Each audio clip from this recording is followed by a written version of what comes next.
नाज़रीन, supreme court Karachi की बदहाली पर बरहम कल हुआ और बहुत ज़्यादा हुआ। नाला साफ नहीं करा सकते तो सूबा कैसे चलाएंगे? चीफ जस्टिस सिंध हुकूमत पर बरहमी का इजहार किया। साथ ये भी कहा कि सिंध हुकूमत के पास एक ही मंसूबा है, बद से बदतर बना दो। चीफ जस्टिस ने रिमार्क दिए, सिंध में हुकूमत है ही नहीं।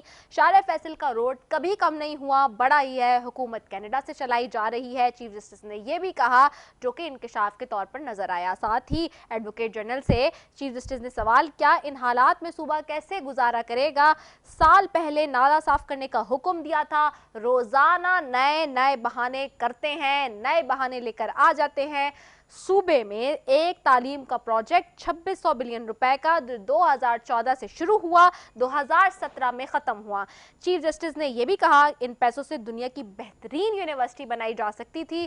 थर के लोग आज भी पानी को तरसते हैं। सिंध हुकूमत के पास एक ही से मंसूबा नजर आता है कि इसको खराब से खराब तर करते जाओ। बजट का मतलब अपने लिए फंड मख्तस करना होता है, आवाम के लिए नहीं। अदालत ने यह भी कहा, लोगों को तो एक पैसे का फायदा नहीं होता। सुप्रीम कोर्ट का औरंगी और गुजर नाले पर ऑपरेशन जारी रखने का हुक्म भी सामने आया। साथ ही pavilion and club shopping area गिराने से मुतालिक भी तहरीरी हुक्मनामा जारी किया। पवेलियन एंड क्लब और शॉपिंग एरिया गैर कानूनी है, तहरीरी फैसला यह भी सामने आया। साथ ही यह भी कहा, इसलिए अलादीन पार्क को फौरी असल शक्ल में बहाल किया जाए, गैर कानूनी तामीरात मस्मार करके मलबा फौरी हटाया जाए। जबकि एडमिनिस्ट्रेटर केएमसी कमिश्नर को 2 रोज में कार्रवाई मुकम्मल करने का हुक्म भी दिया। और साथ ही अदालत ने इंतजामिया को 16 जून को रिपोर्ट पेश करने की हिदायत भी दी है। नाज़रीन, एक मरतबा फिर तशवीशनाक सूरत हाल, अफसोस और गम कि ये किस तरह की सूरत हाल है इस सूबे के अंदर, जिस सूबे में हम खुद रहते हैं। और उसके लिए ज़्यादा तकलीफ़ और दुख इसलिए होता है कि हम खुद भी यहाँ के रिहायशी हैं। इस पर बात करेंगे जी। साथ ही मुझे ज्वाइन कर रहे हैं नवाब वसान साहब हैं, सीनियर रहनुमा है पाकिस्तान पीपल्स पार्टी के, उनको भी खुश आमदेद कहते हैं। बहुत शुक्रिया नवाब वसान साहब फॉर ज्वाइनिंग अस। नवाब वसान साहब, आपको आवाज़ आ रही है मेरी?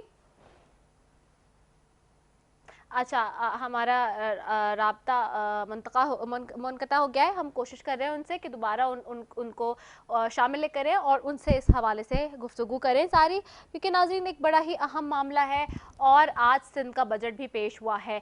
बहरहाल हमें दोबारा ज्वाइन कर चुके हैं नवाब वसान साहब हैं, सीनियर रहनुमा है पाकिस्तान पीपल्स पार्टी के, उनको खुशामदीद कहती हूँ। बहुत शुक्रिया नवाब वसान साहब फॉर ज्वाइनिंग अस। बड़ी मेहरबानी आपकी। नवाब वसान साहब, सबसे पहले तो मैं इस पे आपसे सवाल करना चाहूँगी, कल सुप्रीम कोर्ट में जिस तरह से चीफ जस्टिस साहब ने रिमार्क्स दिए हैं नालों की सफाई के एतबार से और बाकी दीगर सारे मामलात पे तजावुज़ात के हवाले से, वो हमारे सबके सामने हैं। ये बताइएगा कि बार बार क्रिटिसिज्म का सामना करना पड़ता है, क्यों मुतमईन नहीं कर पाए अभी तक सिंध हुकूमत वाले जो है वो कोर्ट्स को, चीफ जस्टिस को, ताकि इतनी बरहमी का जो सामना करना पड़ता है उसको ठीक तरीके से क्लैरिफिकेशन दे सकें और वहाँ फैक्ट्स एंड फिगर्स के साथ।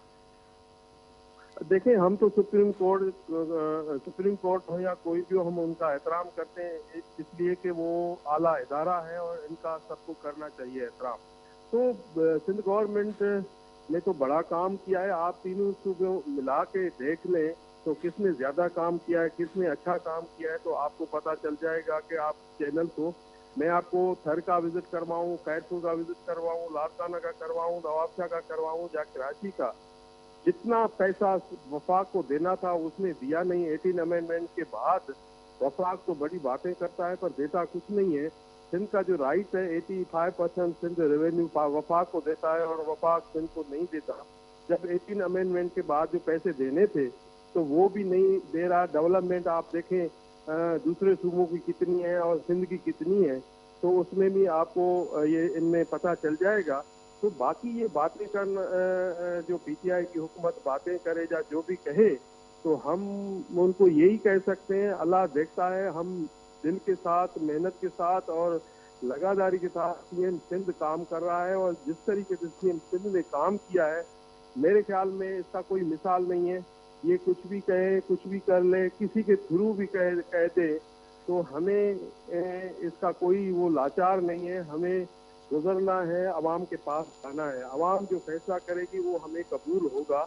अवाम ने जब भी इलेक्शन हुआ है, सिंध के अवाम ने भरपूर अंदाज में और सबसे ज्यादा वोट जो अभी अच्छा नवाब हसन साहब, एक बात बताइएगा, आपने बजट की बात की, एनएफसी में बात कर रहे हैं यकीनी तौर पर 18वीं तरमीम के बाद।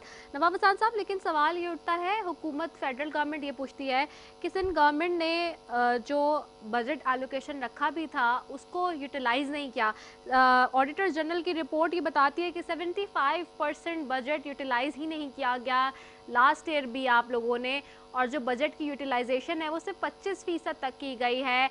और अगर आप ये कहते भी हैं कि कम बजट मिला है तो वो 75% बजट क्यों नहीं इस्तेमाल किया गया, सिर्फ 25% क्यों इस्तेमाल किया गया? यूटिलाइजेशन तो आपकी जिम्मेदारी थी, आप चाहते तो उसको पूरा इस्तेमाल कर सकते थे। जो आप कह रहे हैं कि कम बजट मिला है, यानी कि अगर 100 अरब की बात जो सीएम साहब बार बार करते हैं, तो 100 अरब कम मिला, 100 अरब कम मिला, लेकिन बाकी का जो बजट मिला उसमें से भी सिर्फ 75% बजट जो इस्तेमाल नहीं हुआ और 25% बजट खाली इस्तेमाल हुआ। नहीं, देखिए ऐसा नहीं है कि ऑडिटर जनरल बात करे कि ये इस तरीके से 75% खर्च नहीं हुआ, ऐसा हम नहीं कह सकते। वो जो भी कहे, हमने बहुत सारा तकरीबन 80% हमने काम किया, खर्चा किया, वो ये है, खर्चा किया है हमने, ये नहीं है कि हमने खर्चा नहीं किया।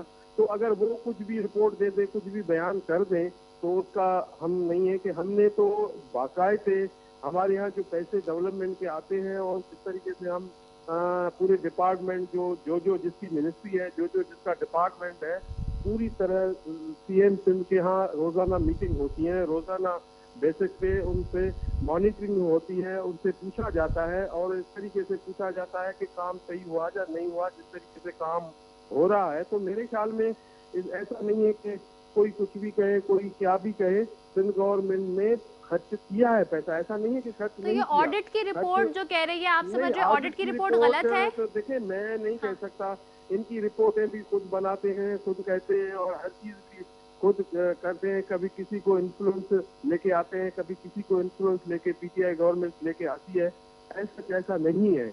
हमने खर्चा किया है और खर्चा भी इतना किया है कि ये पैसे देने वाले बने, हम देखें कितना करके दिखाते हैं, ये बातें करते हैं, अनाउंस करते हैं, कभी 1 रुपया भी दिया है? ये जो मेगा प्रोजेक्ट की बात इन लोगों ने की है कि हम कराची में ये दे रहे हैं, ये देखिए, एक भी बताएं कहीं भी एक भी पैसे इन्होंने रिलीज किए हैं, पैसे दिए हैं? वो बातें करते हैं, काम तो नहीं करते। कभी किसको उत्साह देते हैं, कभी किसको कह देते हैं, तो इस तरीके से तो नहीं होता। हम कहते हैं कि बराबरी की बुनियाद पे सबका एहतराम किया जाए, सबकी इज्जत की जाए और सबके यहाँ जो राइट बनता है उनको दिया जाए। और काम देखो क्यों नहीं होगा, काम होना चाहिए। काम तो हम चाहते हैं, सिंध गवर्नमेंट चाहती है, पाकिस्तान पीपल्स पार्टी चाहती है कि कराची में काम हो और सिंध पूरी में काम हो। तो पैसे देंगे, हम काम करके दिखाएंगे और ऐसा काम करके दिखाएंगे, वो सोचा ही नहीं। ठीक है, बहुत शुक्रिया। नवाब हसन साहब हमारे साथ मौजूद थे, सीनियर रहनुमा पाकिस्तान पीपल्स पार्टी के, और ऑडिटर्स जनरल की रिपोर्ट पे कह रहे थे कि इन्फ्लुएंस्ड होती है पीटीआई की हुकूमत के अंदर लोग, लेकिन ऑडिटर्स जनरल की रिपोर्ट तो आपकी अपनी ही होती है, आपका अपना ऑडिटर उसको ऑडिट करता है। आई डोंट अंडरस्टैंड कि वो क्या कह रहे थे इस सारे मामले पे।